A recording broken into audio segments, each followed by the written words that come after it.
Semenjak Ilham hadir, hidupku tak berubah drastis. Aku masih perempuan yang sama, masih bekerja keras, masih membesarkan Raka dengan 2 tangan dan doa.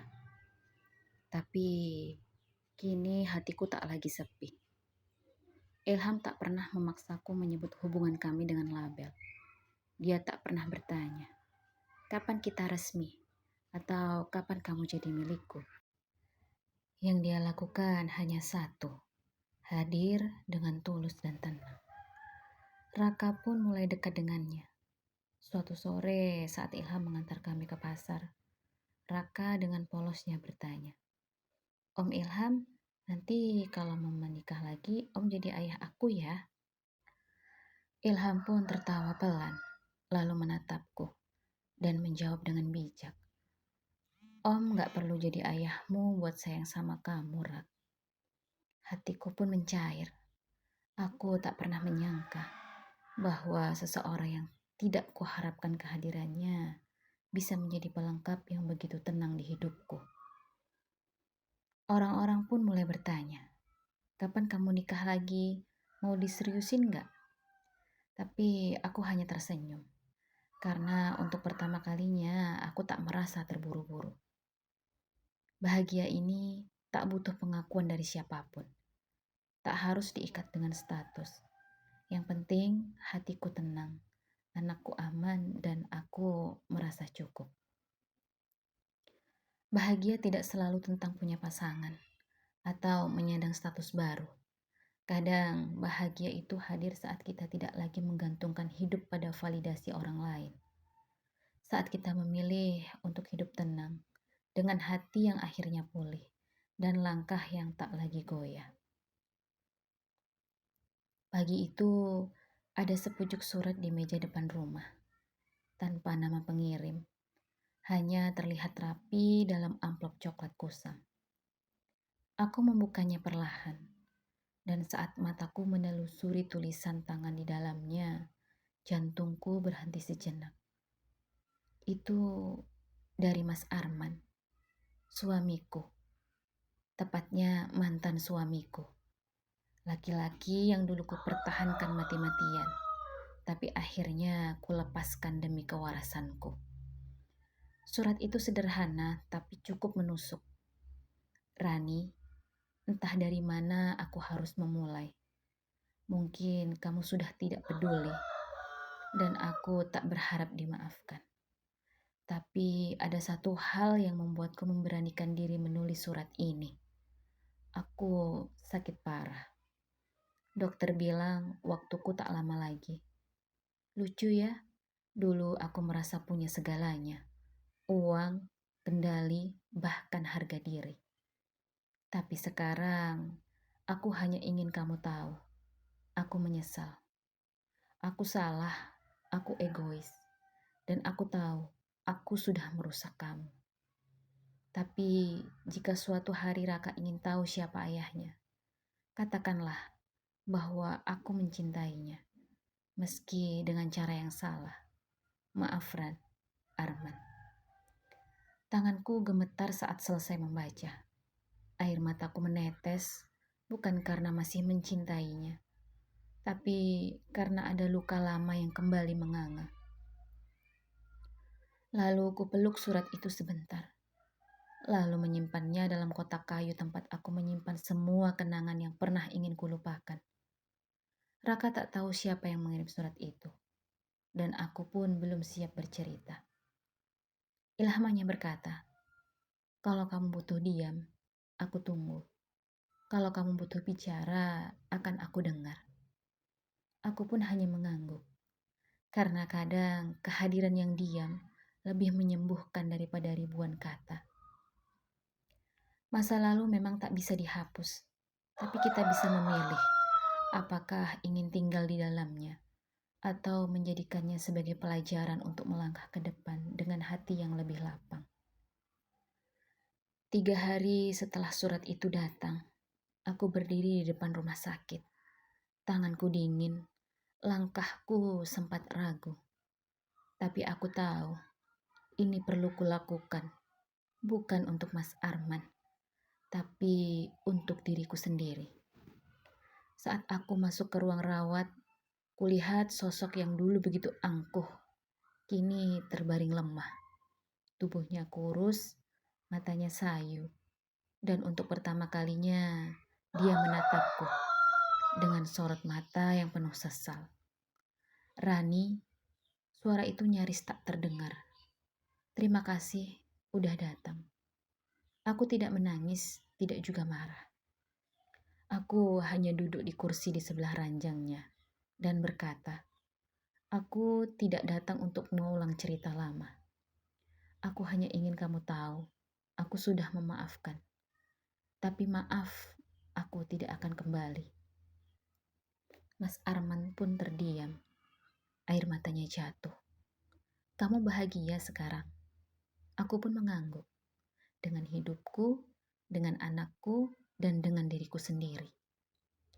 Dia menutup mata lalu berkata, syukurlah, berarti salah satu dari kita berhasil sembuh. Aku berdiri, menyentuh tangannya sebentar, dan berjalan pergi. Langkahku pun begitu ringan. Beban di dada terasa lebih longgar. Ternyata, memaafkan bukan berarti melupakan, tapi melepaskan agar luka berhenti berdarah. Aku pun tak membenci, karena kebencian hanya membuatku terikat pada masa lalu. Tapi aku juga tak akan kembali, karena cinta sejati tak pernah menyakiti berulang kali. Hari ini, aku memilih diriku, dan itu cukup. Hari itu, hujan turun pelan seperti biasa. Aku duduk di dapur dengan memandangi brownies yang baru matang. Raka bermain di ruang tamu, tertawa dengan Ilham. Aku pun mengamati mereka dari kejauhan. Wajah Raka bersinar, dan Ilham terlihat cocok. Bukan sebagai pengganti siapapun, tapi sebagai bagian yang mengisi ruang kosong yang dulu hampa. Ketika aku mengantarkan teh ke ruang depan, Ilham pun berdiri dengan menatapku sebentar lalu berkata, aku tahu kamu gak butuh diselamatkan. Kamu sudah menyelamatkan dirimu sendiri. Tapi kalau kamu mengizinkan, aku ingin menemanimu. Bukan untuk menggantikan masa lalu, tapi untuk membangun masa depan. Aku pun tidak menjawab langsung. Hanya duduk di sebelahnya, lalu meletakkan tanganku di atas tangannya. Aku butuh waktu, tapi kali ini aku tidak ingin menolak kebahagiaan yang datang. Ilham pun tersenyum, dan untuk pertama kalinya aku memeluknya. Tulus, tanpa beban masa lalu, tanpa ketakutan akan luka yang sama. Itu bukan pelukan dari perempuan lemah. Itu pelukan dari perempuan yang sudah melewati badai, dan kini siap melangkah ke depan. Dulu aku berpikir rumah adalah bangunan yang megah, tapi ternyata rumah adalah tempat di mana tawa tulus terdengar, di mana lelah bisa istirahat, dan air mata bisa mengalir tanpa rasa takut. Kami tidak punya banyak. Rumah kontrakan kecil ini cuma punya 2 kamar. Dindingnya mulai kusam. Atapnya kadang bocor kalau hujan deras. Tapi setiap pagi aku bangun dengan senyuman. Karena aku dengar suara Raka tertawa. Dan kulihat Ilham sibuk membuat sarapan seadanya. Telur dadar, nasi goreng sisa semalam, dan teh manis hangat yang disajikan dengan cinta. Kami duduk di lantai beralaskan tikar, menikmati sarapan sambil bercanda. Tak ada suara teriakan, tak ada tekanan soal uang belanja.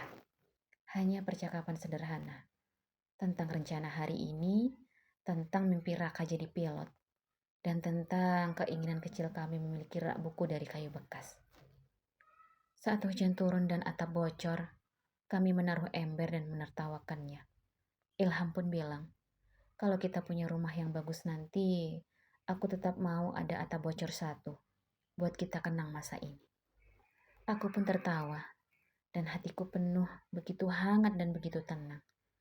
Dulu aku tinggal di rumah besar, tapi jiwaku sempit dan terkunci. Sekarang rumahku sempit, tapi dadaku lapang. Bahagia itu bukan soal berapa luas rumahmu, tapi siapa yang ada di dalamnya. Bukan soal perabot mahal, tapi suara tawa dan rasa aman yang tak bisa dibeli. Hari ini aku belajar bahwa rumah terbaik bukan yang megah, tapi yang membuat kita selalu ingin pulang. Malam itu aku duduk di teras, sendiri dengan ditemani secangkir kopi hangat. Ilham pun sudah tidur dan Raka pun sudah lelap. Aku menatap langit, mengingat semua yang pernah terjadi. Tahun-tahun penuh luka, tangisan yang kupendam dalam bantal, mata sembab yang kututupi dengan senyum tipis saat pagi. Dulu aku sering menyalahkan diriku sendiri. Kenapa aku tidak cukup pintar untuk pergi lebih awal? Kenapa aku membiarkan diriku diperlakukan seperti itu? Kenapa aku tidak melawan? Tapi sekarang aku tahu jawabannya. Karena saat itu aku sedang belajar. Belajar mencintai, belajar terluka, dan akhirnya belajar memilih diri sendiri. Kini aku tak lagi marah, tak lagi mencaci keputusan masa laluku. Karena dari semua rasa sakit itu, aku dipertemukan dengan versi terbaik dari diriku. Yang kuat, yang sadar, yang tahu kapan harus bertahan dan kapan harus melepaskan. Aku menghela napas panjang, lalu memejamkan mata dan dalam hati berkata, "Terima kasih Ran, karena kamu tidak menyerah." Memaafkan orang lain memang sulit, tapi memaafkan diri sendiri jauh lebih sulit. Hari ini aku memilih untuk tidak lagi marah pada masa lalu. Karena tanpa itu semua, aku tak akan menjadi perempuan yang berdiri tegak hari ini. Aku pulih, aku berdamai, dan aku utuh meski pernah patah. Sore itu, aku dan Ilham duduk di taman dekat rumah. Raka berlarian mengejar kupu-kupu kecil, sementara kami hanya duduk berdua, diam tapi nyaman. Dulu, cinta selalu membuatku merasa kecil. Ilham pun menoleh, tapi dia tidak menyela, hanya mendengar seperti biasa. Dulu aku sering menangis diam-diam, karena kalau aku menangis terang-terangan, aku dianggap sebagai wanita yang lemah. Aku harus kuat, harus sabar, harus ngerti. Padahal aku cuma ingin dimengerti. Ilham pun menggenggam tanganku dengan hangat. "Kamu gak perlu jadi kuat terus, Ran," katanya lembut. "Kalau kamu mau nangis, nangis aja. Aku ada di sini. Bukan untuk menyuruhmu sabar, tapi untuk nemenin saat kamu gak sanggup lagi." Kalimat itu menyentuh sisi terdalam dalam hatiku. Karena tidak ada yang pernah memberiku izin untuk rapuh. Tidak ada yang pernah berkata, "Kalau kamu capek, gak apa-apa, istirahat." Sampai Ilham datang dan mencintaiku bukan dengan beban, tapi dengan penerimaan. Aku tersenyum lalu memeluknya. Bukan karena aku butuh sandaran, tapi karena aku ingin berbagi tenang. Dan hari itu aku tahu, aku sedang dicintai tanpa harus menyembunyikan air mata. Cinta bukan tentang seberapa banyak tawa yang dibagikan, tapi tentang siapa yang tetap ada ketika air mata jatuh. Dan aku bersyukur karena akhirnya aku tahu cinta sejati itu tidak membuatku menangis diam-diam, tapi mengizinkanku menangis dan tetap dicintai. Waktu terus berjalan. Usahaku pun semakin berkembang. Bukan usaha besar, tapi cukup untuk membuat dapur tetap mengepul dan senyum Raka tetap ada setiap hari. Ilham tetap di sampingku, tidak mengambil alih, tapi selalu mendukung dari belakang. Aku belajar banyak sejak kepergian Mas Arman. Dulu aku bertahan karena takut sendirian, takut gagal, takut terlihat buruk di mata orang lain. Tapi sekarang aku berjalan dengan pilihan. Aku tidak lagi bertahan dalam hubungan yang merusak. Tidak lagi menerima perlakuan tak adil demi status. Tidak lagi memaksa diri untuk terlihat kuat. Aku memilih tenang. Aku memilih orang-orang yang mau tumbuh bersamaku, bukan yang menginjak untuk naik lebih tinggi. Suatu malam, aku duduk bersama Ilham di beranda rumah. Dia pun bertanya, kalau hari itu kamu gak pergi dari hidup lamamu, kira-kira kamu akan jadi siapa sekarang? Aku menghela napas.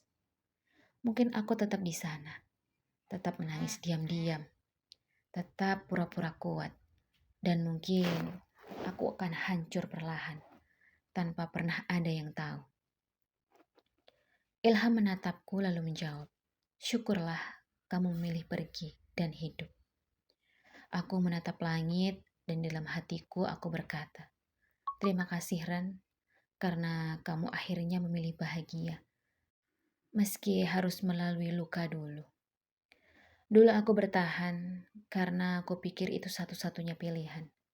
Tapi hari ini aku tahu, aku bisa memilih. Memilih bahagia, memilih tenang, memilih diriku sendiri. Dan itu adalah kekuatan yang paling besar. Hari itu cerah, bukan karena cuaca, tapi karena suasana hati. Aku, Raka, dan Ilham duduk bersama di ruang tamu sempit kami. Tak ada pesta, tak ada kue mahal. Hanya sepotong roti dan cangkir teh manis buatan sendiri. Tapi tawa kami tulus, dan kami sangat bahagia. Aku menatap wajah dua orang lelaki dalam hidupku. Yang satu pernah tumbuh dari rahimku. Yang satu datang dengan pelan, menyentuh jiwaku dengan lembut, membantuku memulihkan luka tanpa pernah menyuruhku melupakan. Ini bukan akhir yang sempurna, bukan pula kisah cinta yang megah, tapi ini adalah awal yang sehat. Awal dari hidup yang tidak lagi bergantung pada pengakuan, tapi bertumbuh dalam kesadaran. Aku layak bahagia, bukan karena kisahku tanpa luka, tapi karena aku berani sembuh dan memulai lagi dengan cara yang lebih sehat.